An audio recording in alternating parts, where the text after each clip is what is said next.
ଜଗତରେ ଯେଉଁ ବସ୍ତୁଟି ଆମମାନଙ୍କୁ ବେଶୀ ଭ୍ରମିତ କରେ ତାହା ହେଉଛି ଆମମାନଙ୍କର ମନ। ଯୁଧିଷ୍ଠିର 2 ଥର ପଶା ଖେଳିଲେ, 2 ଥର ହିଁ ପରାଜିତ ହେଲେ, ଶେଷରେ ବନବାସ ଗଲେ। ଯଦି ପ୍ରଶ୍ନ ଉଠେ ସ୍ୱୟଂ ଯୁଧିଷ୍ଠିର ତ ଧର୍ମପୁତ୍ର, ତାଙ୍କ ଭଳି ଧାର୍ମିକ ମଣିଷ ଏହି ଜଗତରେ ଏ ଦଶା ହେଲା କାହିଁକି?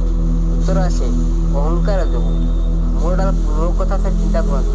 ସେହି ପଶା ଖେଳରେ ଯୁଧିଷ୍ଠିରଙ୍କର ବିପକ୍ଷରେ କିଏ ଥିଲେ? ଦୁର୍ଯ୍ୟୋଧନ। କିନ୍ତୁ ଦୁର୍ଯ୍ୟୋଧନର ପ୍ରତିନିଧି ହୋଇ ସେହି ଖେଳ ଖେଳିଲେ କିଏ? ଶକୁନି। ଅଥଚ ସମୂହ ବିପଦ ସମାନରେ ଦେଖି ଯୁଧିଷ୍ଠିରଙ୍କ ବିଜୟର ଖେଳ ନିଜେ ହିଁ ଖେଳିଲେ।